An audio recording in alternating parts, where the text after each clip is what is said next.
नमस्कार दोस्तों। आज हम धातु एवं अधातु का चौथा भाग करेंगे। तो चलिए जान लेते हैं इस वीडियो में हम क्या जानने वाले हैं।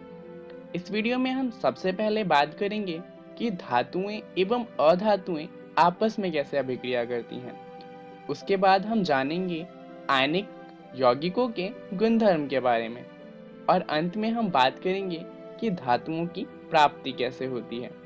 तो चलिए शुरुआत करते हैं ये जानते हुए कि आखिर धातुएं एवं अधातुएं आपस में कैसे अभिक्रिया करती हैं। तो इससे पहले जान लेते हैं संयोजकता कोश के बारे में। आप ये जानते होंगे कि उत्कृष्ट गैसें जो होती हैं उनकी संयोजकता कोश पूर्ण होती है और इसी कारण वो बहुत ही कम अभिक्रिया करती हैं। जैसे कि उदाहरण ले तो नियॉन और आर्गन दोनों के ही संयोजकता कोश पूर्ण होते हैं और दोनों ही बहुत कम अभिक्रियाशील होते हैं। तो अब आप सोच रहे होंगे कि धातु एवं अधातु के अध्याय में हम उत्कृष्ट गैसों के विन्यास के बारे में क्यों पढ़ रहे हैं। तो दरअसल प्रत्येक तत्व उत्कृष्ट गैसों के विन्यास को प्राप्त करना चाहता है, क्योंकि वो चाहता है कि वो बहुत कम अभिक्रियाशील हो और जल्दी से अभिक्रिया ना करे। तो आखिर ये कैसे संभव है, चलिए जान लेते हैं। हम उदाहरण लेते हैं क्लोरीन के साथ सोडियम की अभिक्रिया का। यहाँ पर अगर हम सोडियम की बात करें तो सोडियम में 3 शेल होते हैं, के शेल, एल शेल और एम शेल। के शेल में तो सिर्फ 2 इलेक्ट्रॉन आ सकते हैं और एल शेल में 8 इलेक्ट्रॉन आ सकते हैं। इसके एम शेल में सिर्फ 1 इलेक्ट्रॉन होता है। अब सोचिए, अगर ये अपना एम शेल वाला 1 इलेक्ट्रॉन किसी तरीके से अपने से अलग कर ले तो उसका एम शेल तो चला जाएगा और उसके बाह्यतम कोश में फिर 8 इलेक्ट्रॉन बचेंगे। अब अगर हम इस परमाणु की बात करें तो इस परमाणु में नाभिक में 11 प्रोटॉन हैं, लेकिन इसके पास सिर्फ 10 इलेक्ट्रॉन होने के कारण इसमें घन आवेश की अधिकता होती है और ये Na+ बनाता है। इस तरीके से अगर हम क्लोरीन की बात करें तो क्लोरीन का अष्टक पूर्ण होने के लिए उसे सिर्फ 1 इलेक्ट्रॉन चाहिए, क्योंकि उसके बाह्यतम कोश में 7 इलेक्ट्रॉन पहले से होते हैं। अब मानिए कि उसे कहीं से वो 1 इलेक्ट्रॉन मिल जाता है तो उसका बाह्यतम कोश पूर्ण हो जाएगा। अब अगर ऐसा कुछ होता है तो इस परमाणु के नाभिक में फिर 17 प्रोटॉन होंगे, लेकिन इसके पास 18 इलेक्ट्रॉन होंगे और इसलिए ये क्लोरीन का ऋणायन बनाएगा, जिसे हम Cl- से दर्शाते हैं। अब वापस से सोडियम और क्लोरीन की अभिक्रिया पे आते हैं। हम जानते हैं कि सोडियम के पास 1 इलेक्ट्रॉन ज्यादा है, वहीं क्लोरीन की बात करें तो क्लोरीन के बाह्यतम कोश में सिर्फ 1 इलेक्ट्रॉन की कमी है।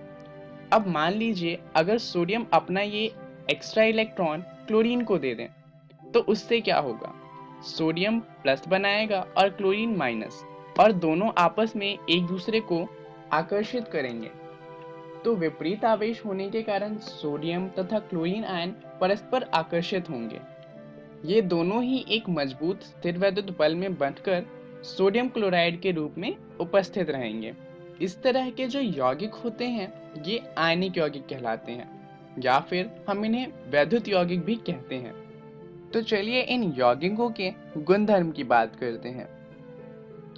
घन एवं ऋण आयनों के बीच में मजबूत आकर्षण बल होता है, उसके कारण ये आयनिक यौगिक ठोस होते हैं और थोड़े कठोर होते हैं।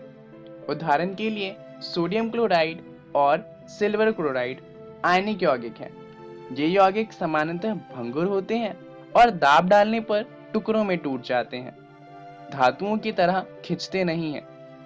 इनका गलनांक एवं क्वथनांक बहुत ही ज्यादा अधिक होता है। जैसा कि हमने अभी जाना, ये बहुत ही ज्यादा ठोस एवं कठोर होते हैं, तो जाहिर सी बात है कि इनका गलनांक और क्वथनांक ज्यादा तो होगा ही। वैद्युत संयोजक यौगिक जो हैं ये सामान्यतः जल में घुलनशील होते हैं और केरोसिन, पेट्रोल जैसे विलायकों में अविलय होते हैं। उदाहरण के लिए सोडियम क्लोराइड यानी कि कॉमन सॉल्ट, जो हम घरों में नमक के रूप में इस्तेमाल करते हैं, वो जल में घुल जाता है, परंतु अगर उसको केरोसिन ऑयल या पेट्रोल में घोलने की कोशिश करेंगे तो वो उनमें नहीं घुलेगा। ये यौगिक जलीय विलयन अथवा गलित अवस्था में विद्युत का चालन करते हैं।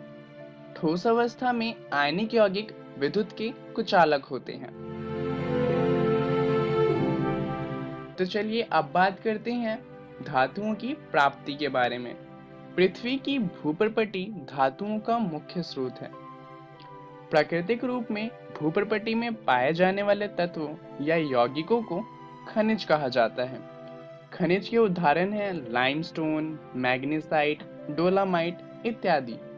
कुछ स्थानों पर खनिजों में कोई विशेष धातु काफी मात्रा में होती है, जिसे निकालना लाभकारी होता है। इन खनिजों को अयस्क कहते हैं। उदाहरण के लिए सिनेबार पारद का एक अयस्क है, क्योंकि सिनेबार में पारद बहुत बड़ी मात्रा में होता है और अगर हम सिनेबार से पारद निकालें तो हमें लाभ होगा। चलिए बात कर लेते हैं कि आखिर धातुओं का निष्कर्षण होता कैसे है। धातुओं के सक्रियता श्रेणी के बारे में तो आप जानते ही हैं। दरअसल इन सक्रियता श्रेणी के नीचे आने वाले धातु जो होते हैं वो सबसे कम अभिक्रियाशील होते हैं और ये स्वतंत्र अवस्था में पाए जाते हैं, जैसे कि सोना और चांदी। परंतु सक्रियता श्रेणी के सबसे ऊपर आने वाली धातुएं जो होती हैं, जैसे कि पोटेशियम, सोडियम, मैग्नीशियम, एल्यूमिनियम इत्यादि, ये इतनी अभिक्रियाशील होती हैं कि ये कभी भी स्वतंत्र रूप में नहीं पाई जाती। ये हमेशा अयस्क के रूप में पाई जाती हैं, जैसे कि पोटेशियम का अयस्क या फिर सोडियम का अयस्क। सक्रियता श्रेणी के मध्य की धातुएं जैसे कि जिंक, फेरस, लेड इत्यादि, इनकी अभिक्रियाशीलता मध्यम होती है। ये मुख्यतः ऑक्साइड, सल्फाइड या कार्बोनेट के रूप में पाए जाते हैं, जैसे कि जिंक सल्फाइड, जिंक ऑक्साइड इत्यादि। चलिए तो बात कर लेते हैं कि इनका निष्कर्षण होता कैसे है। जो धातुएं सक्रियता श्रेणी के सबसे ऊपर आती हैं, उनके निष्कर्षण के लिए हम विद्युत अपघटन का इस्तेमाल करते हैं। जो मध्यम में आती हैं, जैसे कि जिंक, फेरस, लेड इत्यादि, इनके लिए हम कार्बन के उपयोग से इनका अपचयन करते हैं।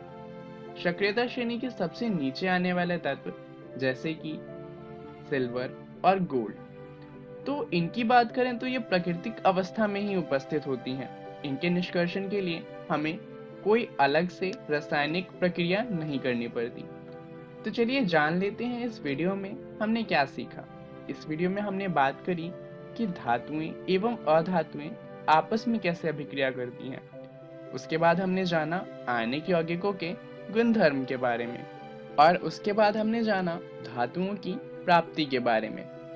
तो चलिए जान लेते हैं कि अगली वीडियो में हम क्या जानने वाले हैं। अगली वीडियो में हम धातुओं की प्राप्ति को और विस्तार से करेंगे। धन्यवाद।